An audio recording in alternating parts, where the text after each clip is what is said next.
আজকে আপনাদের সাথে শেয়ার করব নুডলস রেসিপি।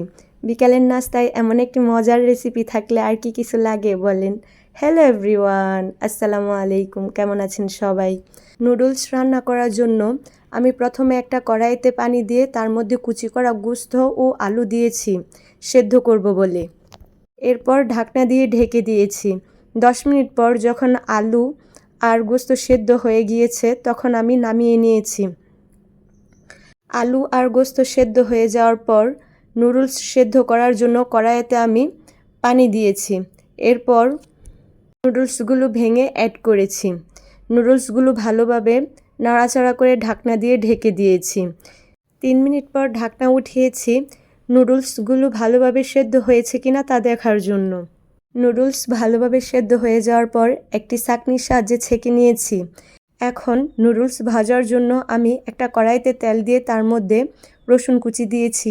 আর আজকে যেহেতু আমার বাসায় আদা ছিল না, সেজন্য আদা কুচির পরিবর্তে আমি সামান্য পরিমাণ আদা বাটা অ্যাড করেছি। এরপর পেঁয়াজ কুচি দিয়ে ভালোভাবে নাড়াচাড়া করে এটাকে মিক্স করছিলাম। কয়েক মিনিট এভাবে ভালোভাবে নাড়াচাড়া করে মিক্স করার পর যখন পেঁয়াজ ভাজা হয়ে গেছে তার মধ্যে লবণ দিয়ে সবগুলো সবজি অ্যাড করেছি। সবগুলো সবজিকে ভালোভাবে নাড়াচাড়া করে মিক্স করেছি।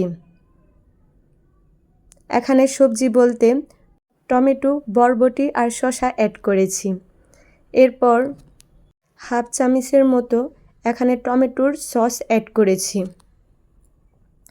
টমেটোর সসকে ভালোভাবে নাড়াচাড়া করে সবজিগুলোর সাথে মিক্স করে এখানে একটি ডিম অ্যাড করেছি।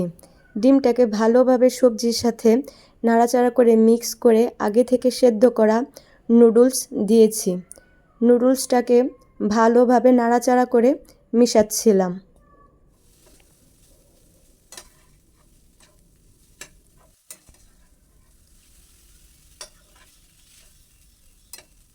নুডলস ভালোভাবে নাড়াচাড়া করে সবজির সাথে মেশানোর পর এখানে নুডলস সেদ্ধ করার পর যে অবশিষ্ট পানি ছিল সে পানিটা অ্যাড করা হয়েছে।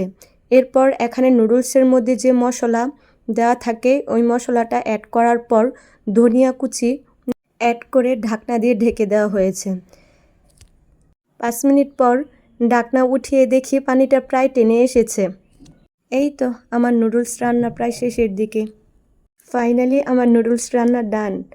আজকে এই পর্যন্তই। ভিডিওটি ভালো লাগলে লাইক, কমেন্ট, শেয়ার করে দিবেন। আর আমার ভিডিওটি প্রথম দেখে থাকলে লাইক, ফলো বা সাবস্ক্রাইব করে দিবেন যেন পরবর্তী ভিডিও আপলোড করার সাথে সাথে নোটিফিকেশন পেয়ে যান।